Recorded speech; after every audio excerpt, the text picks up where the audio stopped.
दिल्ली के साक्षी murder case के बारे में आप सभी को पता ही है, बताने की ज़रूरत नहीं है कि इन दिनों ये खबर कितनी तेज़ी से वायरल है। मेरी पूरी संवेदना है साक्षी के परिवार के साथ। मेरा सरकार से निवेदन है कि आरोपी को कठोर से कठोर और सख्त से सख्त सज़ा मिलनी चाहिए, ताकि एक एग्जाम्पल सेट हो समाज में कि लड़कियों की अस्मिता के साथ मजाक करने वालों को बख्शा नहीं जाएगा, किसी भी सूरत में माफ़ नहीं किया जाएगा। लेकिन मेरा एक सवाल है आप सभी से, अगर जवाब दे पाएँ तो ज़रूर दीजिएगा।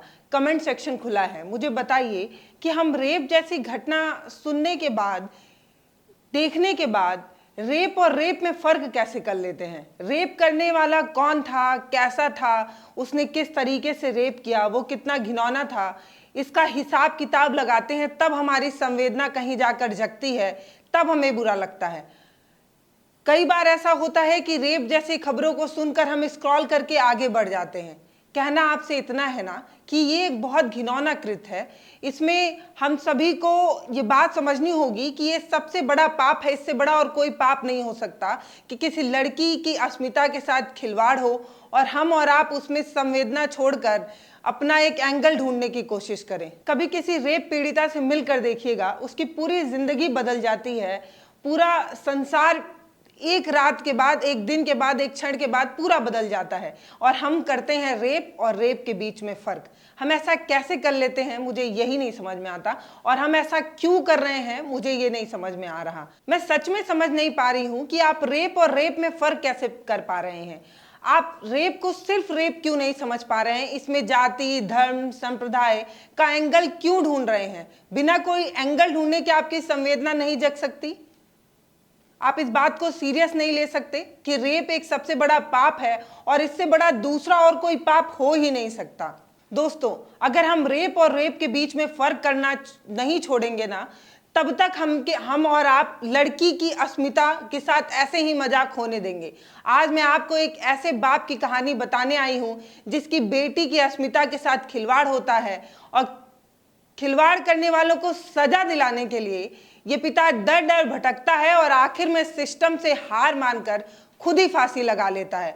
अगर हमने रेप और रेप के बीच में फर्क ना किया होता तो आज पिता की जीवन लीला समाप्त नहीं होती, क्योंकि हम समझ पाते कि रेप का मतलब सिर्फ रेप होता है, अत्याचार सिर्फ अत्याचार होता है। पता नहीं क्यों हम ये समझ ही नहीं पा रहे हैं।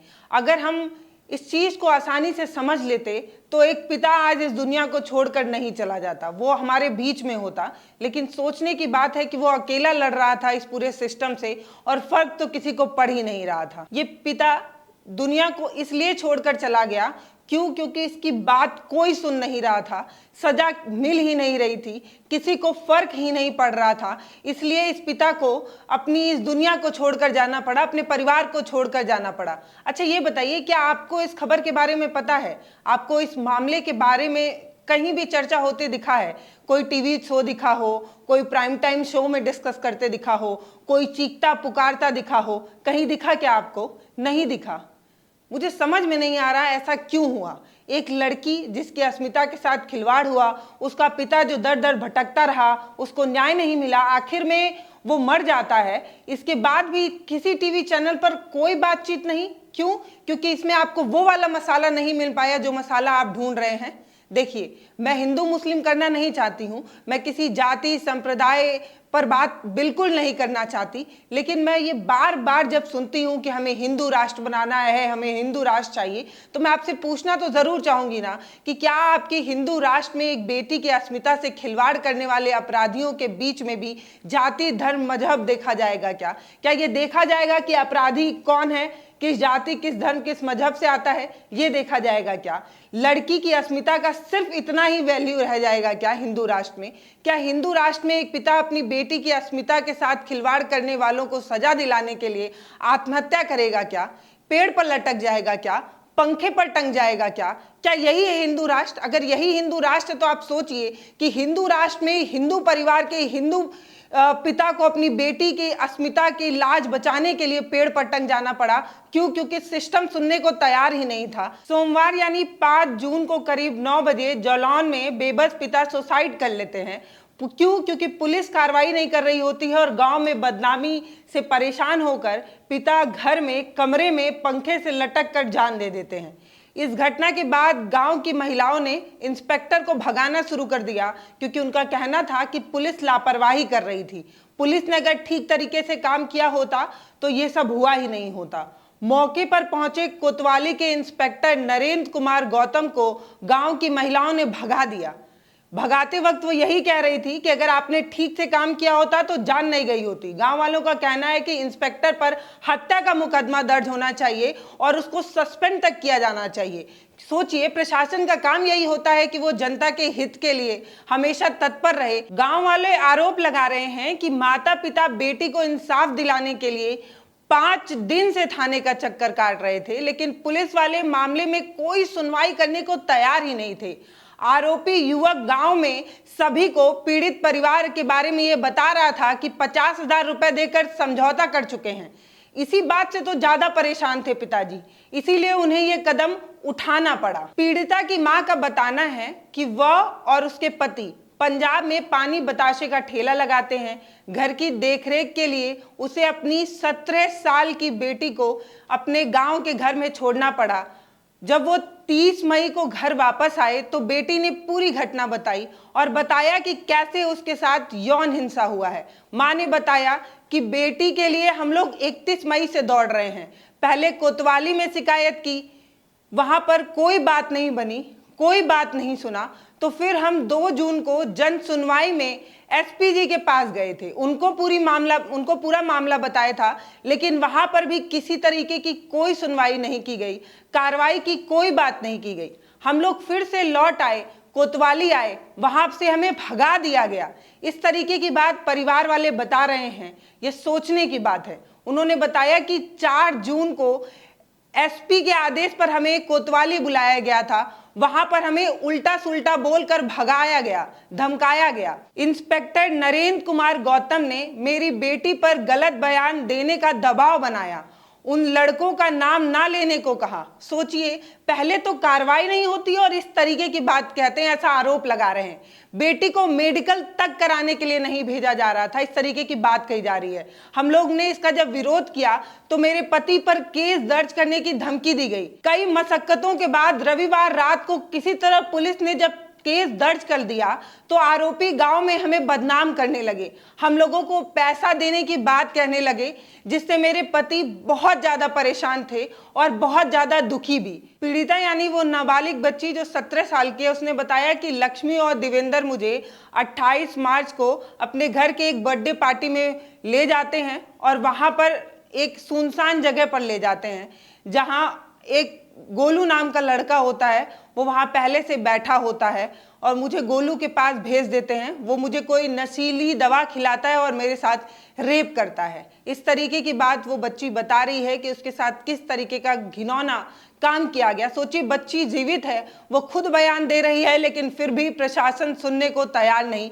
और वो ये तक कहती है कि मुझे धमकी दिया गया, मुझे ये बोला गया कि इस तरीके की बात मैं गांव में किसी को भी ना बताऊं, नहीं तो गांव में मुझे बदनाम कर दिया जाएगा, मुझे जान से मार दिया जाएगा। इस पूरी घटना से मैं डर गई थी। मुझे समझ में नहीं आ रहा था कि मैं क्या करूं, किसको बताऊं, किससे अपनी शिकायत दर्ज कराऊं। 23 मई को जब मेरे माता पिता आए तो मैंने उनको अपनी पूरी आपबीती बताई, अपनी पूरी समस्या बताई। इस तरीके की पूरी घटना हम देख रहे हैं। इसके बाद पुलिस जो है वो रविवार को जब एफआईआर दर्ज करती है, उसके बाद जो कार्रवाई करती है, वो सारी चीजें आप देख रहे हैं। लेकिन सोचने की बात है कि परिवार दर दर भटक रहा है, न्याय मांग रहा है, लेकिन ना प्रशासन सुनने को तैयार है और ना हमारा समाज जानने को तैयार है। क्यों?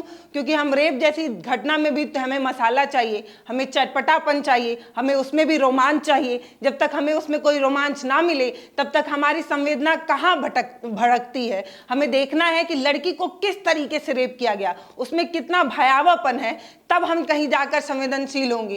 क्यों किसी टीवी में, मेन स्ट्रीम मीडिया में या प्रिंट मीडिया में या कहीं भी इस खबर को उस तरीके से प्रचारित नहीं किया जा रहा है? क्या ये बेबसी नहीं है एक पिता की कि पिता को न्याय के लिए आखिर पंखे पर टंग जाना पड़ा, अपनी जान से हाथ धोना पड़ा?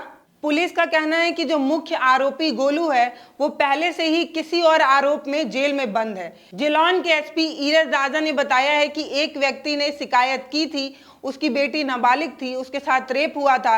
एटा थाना में रेप के मामले में मुकदमा दर्ज भी हो गया है। मुख्य आरोपी गोलू ने 28 मार्च को रेप किया था। उसकी पूरी जानकारी ले ली गई है। आरोपी पहले से एक मामले में जेल में बंद था, उसको रिमांड पर लेने का प्रयास किया जा रहा है।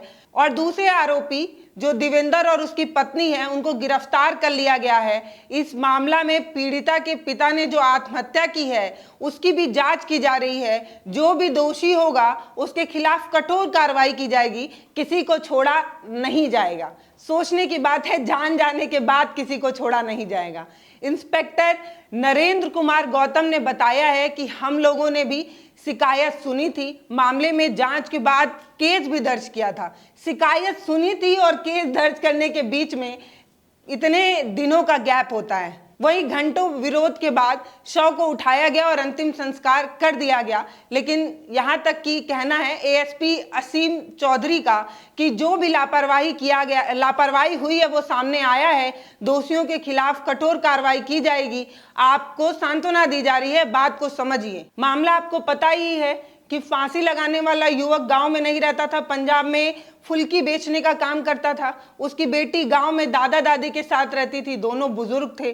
गांव में एक युवक है जिसने रेप किया था। रेप की घटना कई दिन पहले थी, लेकिन बच्ची जब माता पिता आते हैं तो 23 मई को पूरी घटना बताती है। पूरी घटना जब माता पिता सुनते हैं तो वो अपनी बेटी के लिए स्टैंड लेने के लिए सोचते हैं, लड़ाई लड़ने के लिए सोचते हैं।